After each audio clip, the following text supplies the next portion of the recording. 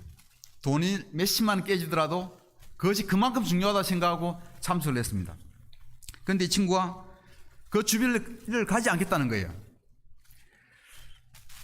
그 이유는 돈 때문이었어요. 그 친구는 좋은 직장에 다니고 있었지만 그렇게 돈을 쓰는 것을 그 친구 인정할 수가 없었던 모양이에요. 저는 당시에 돈 아낀다고 그 길 안 가면 영적이지 않은 것으로 판단하고 굉장히 또 강하게 도전을 주고 야단을 치기도 했습니다. 그런데 그 친구는 끝까지 고집을 부리고 다른 모든 면에서는 좋은 제자였지만 돈 문제에 모으면 정말 고집 부리고 잘 말을 듣지가 않았어요.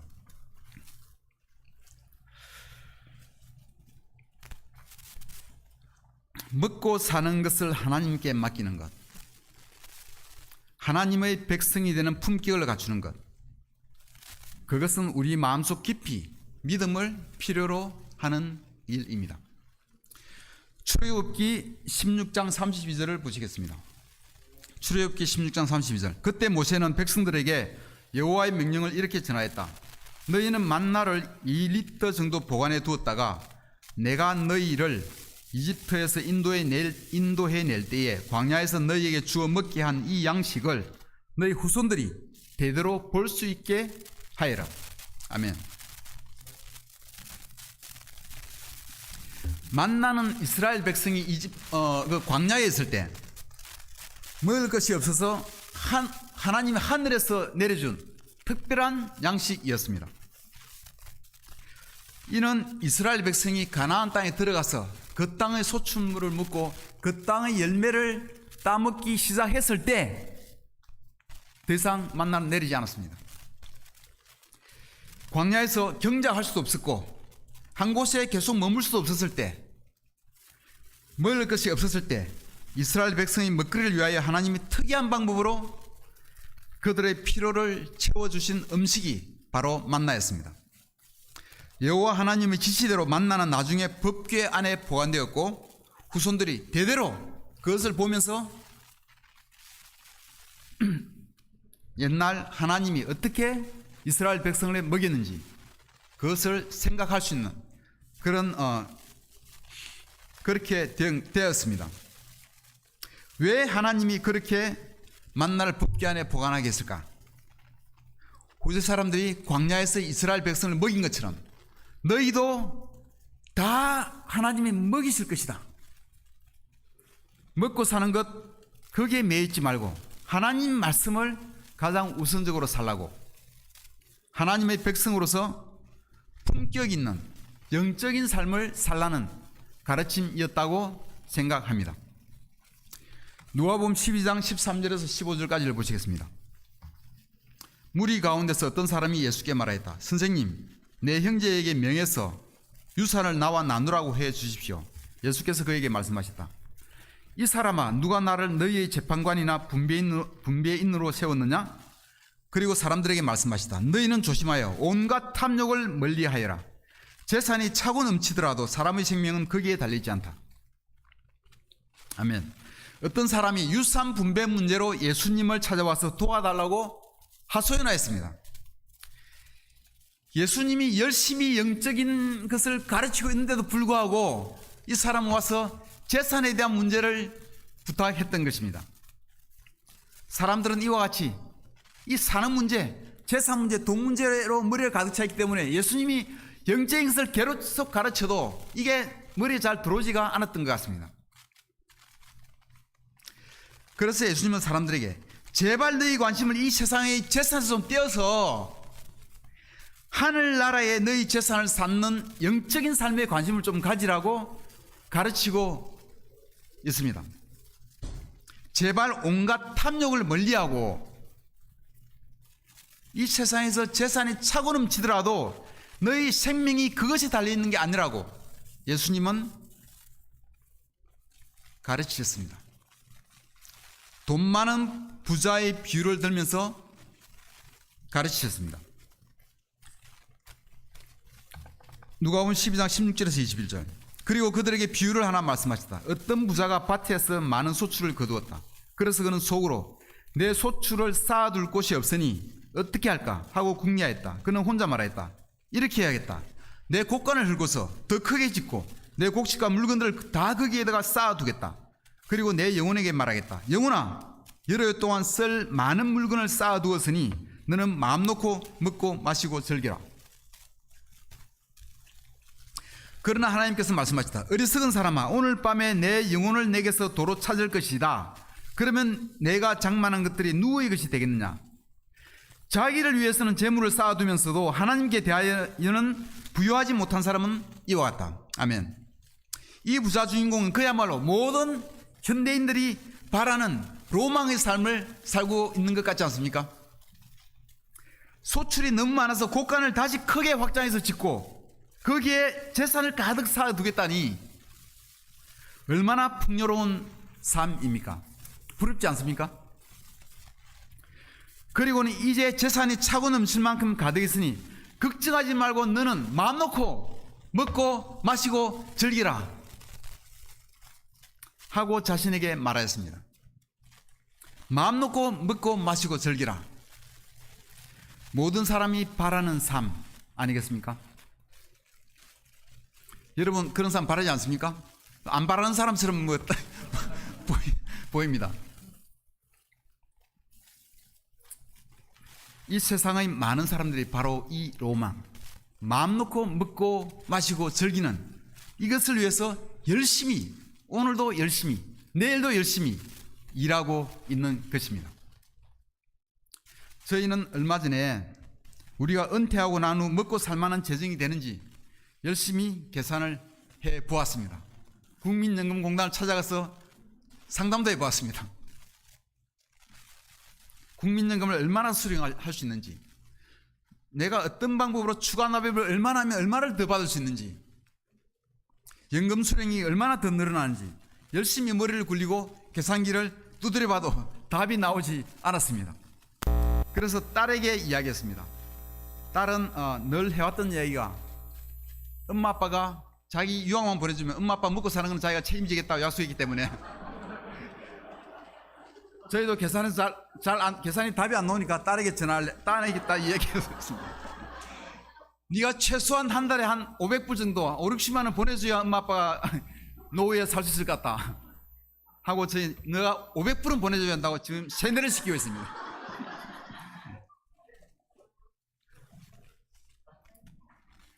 제 나이 또래의 친구들은 국민연금 수령 금액에 대해서 많은 이야기를 나누고 있습니다.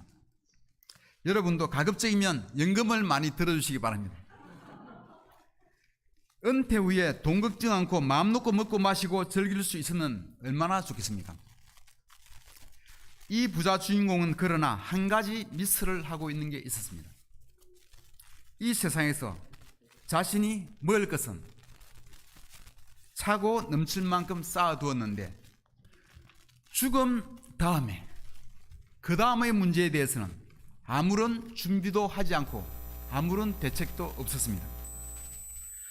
죽음 이후에도 잘 먹고 잘 살 국리를 세우고 대책을 마련해야 할 터인데 그것은 하지 않았던 것입니다. 예수님은 이 부자가 생각하지도 못했던 영적인 부분을 정확히 찌르고 있었습니다.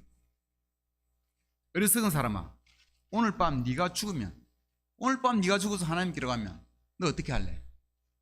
네가 아무리 많은 재산을 쌓아도 그것이 누구 것이 되겠느냐? 자기를 위해서는 재물을 쌓아두면서도 하나님께 대하여는 부유하지 못한 사람은 바로 이와 같다고.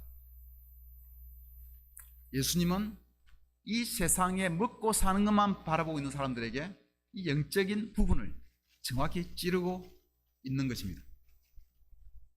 성경 주석에서도 이와 비슷한 이야기가 나옵니다. 야망이 원대한 한 젊은이가 장사하는 것을 배우고 익히겠다 하고 자신의 포부를 이야기하자 한 노인이 물어보았습니다. 장사하는 것을 배우고 익혀서 그 다음에는 그거로 뭘 할 거냐 하고 물어보았습니다. 사업으로 성공하겠습니다. 노인이 말했습니다. 사업으로 성공해서 그 다음에는 뭘 할 거냐? 큰 부자가 되겠습니다. 그렇구나. 큰 부자가 되어서 원하는 게 뭐냐? 여생을 마음 놓고 먹고 마시고 잘 살고 싶습니다. 아, 그렇구나. 그러고 나서는 그 다음에는 뭘 할 거냐? 그렇게 잘 살다 죽게 되겠죠. 그 노인은 말했습니다. 그래? 그럼 그 다음엔 어떻게 되느냐? 하고 물었습니다. 세상에서 원대한 꿈이 있던 이 청년도 죽음 이후의 문제에 대해서는 준비하는 것이 아무것도 없었습니다. 죽음 이후에도 잘 먹고 잘 살 대책은 없었던 것입니다. 하나님과 악마와 귀신이 있는 영적인 세계는 생각하지 못하고 머리에 계산해 두지 않고 있었던 것입니다. 노인도 마찬가지로 이 문제를, 이 영적인 문제를 찌르고 있었던 것입니다. 영적인 문제는 꼭 죽음 이후를 대비하는 것만은 아닙니다. 이 세상에서도 우리는 영적으로, 정신적으로 하나님과 연결될 절대적인 필요가 있습니다. 우리 마음속 깊이 만족을 주고 채워주는 것은 돈이 아니라 영적인 필요가 채움을 받을 때 진정한 마음 깊은 만족감을 이 세상에서도 우리가 가질 수가 있습니다. 최근 며칠 전 신경정신과를 다녀온 한 친구가 이야기했습니다. 신경정신과에 가니까 사람이 너무나 많더래요. 요즘 신경정신과가 사람이 많이 있다는 이야기를 몇 번 들었습니다. 예전에는 살기 바빠서, 또 예전에는 정신과 간다면 뭔가 좀 인식이 안 좋아서 사람들이 별로 찾지 않았던 것 같아요.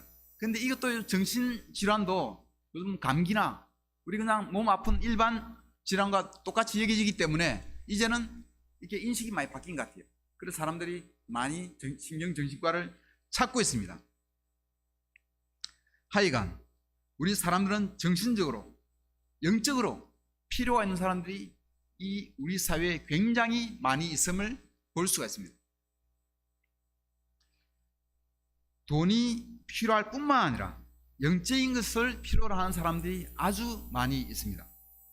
사랑이 필요하고, 용서가 필요하고, 감사함이 필요하고, 공감이 필요하고, 하나님이 사람들에게 필요한 것입니다. 어제 아내와 얘기 나누면서 TV를 보는데 90년대 유명 영화 배우 중 한 사람인 강리나라는 배우를 여러분 아십니까? 그 배우가 어떤 프로그램에 나왔습니다. 그녀는 90년대 당시 우리 서울교회에서 성경 공부를 하고 세례를 받은 걸로 제 기억합니다. 세례를 받기도 한 사람인지라 이 사람 지금 어떻게 살고 있는지 아내와 저는 유심히 보았습니다.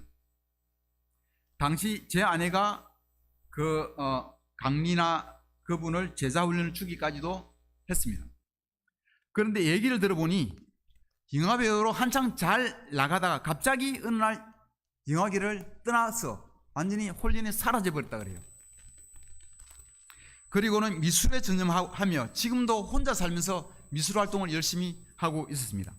그런데 얼굴 모습이 예전에 그 모습이 아니에요.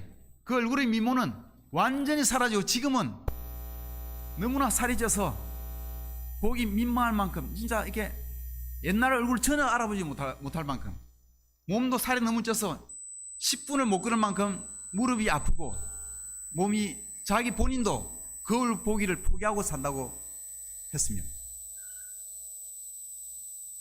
그런데 그렇게 갑자기 영화계를 떠난 이유를 들어보니까 사람들로부터 상처를 받아서 그랬다고 합니다.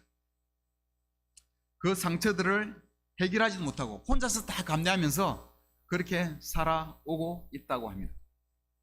이 세상에는 돈보다도 우리 삶에 훨씬 더 중요한 것은 많이 있습니다.